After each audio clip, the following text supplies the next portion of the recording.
नमस्कार। आज हम लोग बात करेंगे कि कुंडली के अलग अलग भाव हमें किस बारे में जानकारी प्रदान करते हैं। यानी कि पहला भाव, दूसरा भाव, तीसरा भाव, ऐसे करते करते कुंडली के 12 भाव हमें किस बारे में जानकारी प्रदान करते हैं, आज हम इस पर चर्चा करेंगे।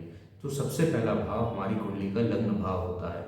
यानी कि हम स्वयं किस तरह के होंगे, हमारी सोच किस तरह की होगी, हमारा अपीयरेंस किस तरह का होगा, हम आत्मविश्वासी होंगे या नहीं। इस बारे में अगर जानकारी प्राप्त करनी हो तो हम कुंडली का पहला भाव यानी कि लग्न भाव देखते हैं। पहला भाव कहीं ना कहीं हमें हमारे स्वास्थ्य के बारे में बताता है, यानी हमारी हेल्थ किस तरह की होगी, इस बारे में भी जानकारी हमारी कुंडली का लग्न भाव हमें देता है। अगर हम ग्रहों की बात करें तो सूर्य देव यहाँ पर अच्छा फल प्रदान करते हैं। साथ ही साथ जुपिटर और मरकरी, ये दोनों ग्रह भी यहाँ पर बहुत अच्छा फल प्रदान करते हैं, क्योंकि ये यहाँ पर डायरेक्शनल स्ट्रेंथ यानी कि दिग्बल प्राप्त कर लेते हैं। अगर हम कुंडली के दूसरे भाव की तरफ चले तो दूसरा भाव हमें हमारे कुटुंब के बारे में बताता है, यानी हमारे परिवार के बारे में बताता है। साथ ही साथ ये हमें हमारे बैंक बैलेंस के बारे में बताता है, हमारा बैंक बैलेंस कितना होगा। साथ ही साथ हमारे परिवार का सहयोग हमें मिलेगा या नहीं। अगर हमें इस बारे में जानकारी प्राप्त करनी हो तो हम कुंडली का दूसरा भाव देखते हैं। साथ ही साथ दूसरा भाव कहीं ना कहीं हमारी वाणी के बारे में बताता है, क्योंकि इसका संबंध हमारे मुंह से होता है, यानी हमारी वाणी किस तरह की होगी। अगर हमें इस बारे में जानकारी प्राप्त करनी हो तो ये कुंडली का दूसरा भाव बताता है। साथ ही साथ दूसरा भाव, जैसा मैं बताया, हमारे मुंह से इसका संबंध होता है, इसलिए ये कहीं ना कहीं हमारे खाने की आदतों के बारे में बताता है। हमें किस तरह का खाना पसंद होगा, मीठा खाना पसंद होगा, तीखा खाना पसंद होगा। इस बारे में अगर हमें जानकारी प्राप्त करनी हो तो भी हम कुंडली का दूसरा भाव देखते हैं। अगर हम कुंडली के तीसरे भाव की तरफ चलें तो ये हमें हमारे साहस के बारे में बताता है। साथ ही साथ ये हमें हमारे छोटे भाई बहनों के बारे में बताता है, यानी हमारे अंदर साहस कितना होगा, हमारे छोटे भाई बहनों के साथ हमारे संबंध किस तरह के होंगे। अगर हमें इस बारे में जानकारी प्राप्त करनी हो तो हम कुंडली का तीसरा भाव देखते हैं। साथ ही साथ तीसरा भाव कहीं ना कहीं छोटी यात्राओं को भी दर्शाता है, तो ये भी हम तीसरे भाव से ही देखते हैं। अगर हम ग्रहों की बात करें तो शनि देव और राहु देव, ये दोनों ग्रह यहाँ पर अच्छा फल प्रदान करते हैं। अगर हम चौथे घर की तरफ चले तो चौथा घर हमें हमारी परिवार माता के बारे में बताता है। हाँ, यानी हमारी माँ के बारे में बताता है, हमारी माँ के साथ हमारे संबंध किस तरह के होंगे। अगर हमें इस बारे में जानकारी प्राप्त करनी हो तो हम कुंडली का चौथा भाव देखते हैं। चौथे भाव को हम सुख भाव भी कहते हैं, क्योंकि ये कहीं ना कहीं हमारे जीवन में कितना सुख होगा इस बारे में भी बताता है। हमारे पास अपनी खुद का वाहन होगा या नहीं, हमारा खुद का घर होगा या नहीं। अगर इस बारे में जानकारी प्राप्त करनी हो तो भी हम कुंडली का चौथा भाव देखते हैं। अगर हम ग्रहों की बात करें तो यहाँ पर शुक्र देव और चंद्रदेव दोनों को दिग्बल प्राप्त करते हैं, इसलिए ये दोनों ग्रह यहाँ पर अमूमन अच्छा फल प्रदान करते हैं। चौथा घर कहीं ना कहीं हम कितने इमोशनल होंगे इस बारे में भी जानकारी प्रदान करता है।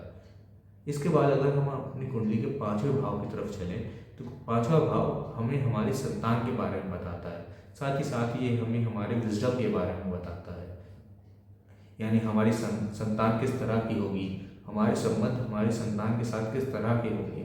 अगर हमें इस बारे में जानकारी प्राप्त करनी हो तो हम कुंडली का पांचवा भाव देखते हैं। साथ ही साथ ये, जैसा मैं बताया, हमारे विजडम के बारे में बताता है, यानी हमारे अंदर विजडम कितना होगा, यानी हमारे अंदर विवेक कितना होगा। अगर हमें इस बारे में जानकारी प्राप्त करनी हो तो भी हम कुंडली का पांचवा भाव ही देखते हैं। अगर हम ग्रहों की बात करें तो यहाँ पर बृहस्पति देव अच्छा फल प्रदान करते हैं, साथ ही साथ शुक्र देव भी यहाँ पर अच्छा फल प्रदान करते हैं। अब हम चलते हैं कुंडली के छठवें भाव की तरफ। अगर हम कुंडली के छठवें भाव की तरफ देखें तो ये हमें हमारे स्वास्थ्य के बारे में बताता है, रोग ऋण ऋण के बारे में बताता है, यानी हमारे जीवन में रोग कितना होगा, ऋण कितना होगा, हमारे जीवन में कोर्ट केसेस कितने होंगे, क्या हम उन कोर्ट केसेस में विजयी हो पाएंगे या नहीं। अगर हमें इस बारे में जानकारी प्राप्त करनी हो तो भी हम कुंडली का छठवां भाव देखते हैं। छठवां भाव सबसे महत्वपूर्ण नौकरी के बारे में बताता है, यानी हम अपने जीवन में नौकरी करेंगे या नहीं, और अगर नौकरी करेंगे तो किस तरह की नौकरी करेंगे, गवर्नमेंट सेक्टर में, प्राइवेट सेक्टर में। इस बारे में भी जानकारी हमारे कुंडली का छठवां भाव ही देता है। छठवां भाव कहीं ना कहीं कंपटीशन को भी दर्शाता है, जैसे किसी भी प्रकार का कॉम्पिटेटिव एग्ज़ाम। अगर ऐसे कोई भी जातक जो कॉम्पिटेटिव एग्ज़ाम की तैयारी कर रहे हैं, उन्हें अपनी कुंडली में छठवां भाव ज़रूर देखना चाहिए। अगर कुंडली का छठवां भाव का संबंध 10वें भाव से है तो ये कंपटीशन में विजय करवाता है। अब हम चलते हैं कुंडली के 7वें भाव की तरफ। कुंडली का 7वां भाव हमारे जीवन साथी के बारे में बताता है, यानी हमारे वैवाहिक जीवन के बारे में बताता है।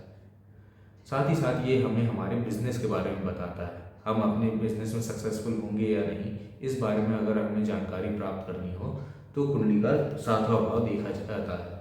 अगर हम ग्रहों की बात करें तो शनिदेव को यहाँ पर अच्छा माना जाता है, क्योंकि यहाँ पर शनिदेव दिग्बल प्राप्त कर लेते हैं। अगर हम 6वें भाव की भी बात करें तो वहाँ पर भी शनिदेव और राहुदेव ये दोनों अच्छा फल प्रदान करते हैं, क्योंकि ये दोनों वहाँ के कारक माने जाते हैं। अब हम चलते हैं कुंडली के 8वें भाव की तरफ। कुंडली का 8वां भाव हमें हमारी आयु के बारे में बताता है, यानी हमारी आयु कितनी होगी। अगर हमें इस बारे में जानकारी प्राप्त करनी हो तो हम कुंडली का 8वां भाव देखते हैं। साथ ही साथ 8वां भाव कहीं ना कहीं जितनी भी हिडन चीज़ें होती है हमारे जीवन में, इस बारे में भी जानकारी प्रदान करता है। अगर किसी को एस्ट्रोलॉजर बनना हो तो भी 8वें घर का संबंध 10वें भाव से होना चाहिए, क्योंकि 8वां घर एस्ट्रोलॉजी को भी दर्शाता है, ऑकल्ट को भी दर्शाता है। साथ ही साथ 10वां घर हमारे करियर को दर्शाता है। तो अगर 8वें और 10वें का संबंध होगा तो ऐसे लोग एस्ट्रोलॉजी की फील्ड में बहुत अच्छा कर पाते हैं। अगर हम ग्रहों की बात करें तो शनिदेव यहाँ पर बहुत अच्छा फल प्रदान करते हैं। अब हम चलते हैं कुंडली के 9वें भाव की तरफ। कुंडली का 9वां भाव हमारे लॉन्ग डिस्टेंस ट्रैवल के बारे में बताता है, यानी हम अपने घर से कितना दूर जाएंगे, इस बारे में अगर हमें पता करना हो तो हम कुंडली का 9वां भाव देखते हैं। साथ ही साथ ये हमें हमारी फिलॉसफी के बारे में बताता है, हम कितने ज़्यादा स्पिरिचुअल होंगे, हम कितने ज़्यादा धार्मिक स्वभाव के होंगे। अगर हम इसके बारे में जानकारी प्राप्त करना हो तो हम कुंडली का 9वां भाव देखते हैं। साथ ही साथ 9वां भाव कहीं ना कहीं हायर एजुकेशन को भी दर्शाता है। अगर हम ग्रहों की बात करें तो जुपिटर ग्रह यहाँ पर बहुत अच्छा फल प्रदान करते हैं, क्योंकि काल पुरुष की कुंडली में 9वां भाव में धनु राशि बनती है, इसलिए जुपिटर ग्रह भी यहाँ पर बहुत अच्छा फल प्रदान करते हैं। अब हम चलते हैं कुंडली के 10वें भाव की तरफ। 10वां भाव कुंडली का पहले भाव के बाद दूसरा सबसे महत्वपूर्ण भाव है, क्योंकि ये हमें हमारे करियर के बारे में बताता है, हमारी पब्लिक इमेज के बारे में बताता है, यानी कि पब्लिक में हमारी इमेज किस तरह की होगी। अगर हमें इस बारे में जानकारी प्राप्त करनी हो तो हम कुंडली का 10वां भाव देखते हैं। साथ ही साथ अगर हम संबंधों के बारे में बात करें तो ये हमें हमारे मदर इन लॉ के बारे में बताता है, क्योंकि ये 7वें भाव से चौथा भाव होता है और चौथा भाव हमारी माँ के बारे में बताता है, यानी हमारे जीवन साथी की माँ, यानी हमारी मदर इन लॉ। इसीलिए 10वां भाव हमें हमारी मदर इन लॉ के बारे में बताता है। अगर हम ग्रहों की बात करें तो सूर्य देव, मंगल देव और बृहस्पति देव, ये तीनों ग्रह यहाँ पर बहुत अच्छा फल प्रदान करते हैं। साथ ही साथ यहाँ पर शनि देव भी बहुत अच्छा फल प्रदान करते हैं, क्योंकि काल पुरुष की कुंडली में 10वें भाव में मकर राशि बनती है और मकर राशि के स्वामी शनि देव है, इसलिए शनि देव भी यहाँ पर बहुत अच्छा फल प्रदान करते हैं। अब हम चलते हैं कुंडली के 11वें भाव की तरफ। अगर हम 11वें भाव की तरफ चले तो 11वां भाव हमें हमारे इनकम के बारे में बताता है, क्योंकि ये दूसरा भाव होता है 10वें भाव से, और दूसरा भाव हमें धन के बारे में बताता है, यानी हम अपने कर्म से कितना धन कमाएंगे, यानी हमारी इनकम कितनी होगी। अगर हमें इस बारे में जानकारी प्राप्त करनी हो तो ये हमारे कुंडली का 11वां भाव बताता है। साथ ही साथ हमारे फ्रेंड्स किस तरह के होंगे, यानी हमारे दोस्त किस तरह के होंगे, हमारा सोशल सर्कल किस तरह का होगा, इस बारे में अगर हमें जानकारी प्राप्त करनी हो तो भी कुंडली का 11वां भाव देखा जाता है। साथ ही साथ 11वां भाव कहीं ना कहीं हमें हमारे इच्छा पूर्ति का भी भाव होता है, यानी 11वां भाव इच्छा पूर्ति का भी भाव माना जाता है, यानी हमारी इच्छा पूरी होगी या नहीं। तो अगर ये हमें जानना हो तो हम अपनी कुंडली का 11वां भाव देख सकते हैं। साथ ही साथ 11वां भाव कहीं ना कहीं हमारे बड़े भाइयों के बारे में बताता है, यानी कि बड़े भाई बहनों के साथ हमारे संबंध किस तरह के होंगे। अगर हमें इस बारे में जानकारी प्राप्त करनी हो तो भी हम कुंडली का 11वां भाव देखते हैं। अगर हम ग्रहों की बात करें, सारे ही ग्रह अमूमन यहाँ पर अच्छा फल प्रदान करते हैं। खासकर शनि देव और राहु देव, ये दोनों ही ग्रह यहाँ पर बहुत अच्छे फल प्रदान करते हैं, क्योंकि काल पुरुष की कुंडली में कुंभ राशि बनती है 11वें भाव में, और कुंभ राशि के भी स्वामी शनिदेव होते हैं, और राहु भी यहाँ पर अच्छा फल प्रदान करते हैं। इसलिए ये दोनों ही ग्रह 11वें भाव में अच्छा फल प्रदान करते हैं। इनके अलावा भी जितने भी ग्रह हैं अक्सर 11वें भाव में अच्छा ही फल प्रदान करते हैं। अब हम चलते हैं कुंडली के 12वें भाव की तरफ। तो 12वां भाव कहीं ना कहीं हमें हमारे नुकसान के बारे में बताता है, हमारे लॉस के बारे में बताता है, हमारे अकेलेपन के बारे में बताता है। कई लोग जिनकी कुंडली में 12वां भाव अच्छा होता है वो अमूमन अकेला रहना बहुत पसंद करते हैं। साथ ही साथ 12वां भाव हमारे सबकॉन्शियस माइंड के बारे में बताता है, यानी हमारा सबकॉन्शियस माइंड कितना अच्छा होगा या कितना खराब होगा।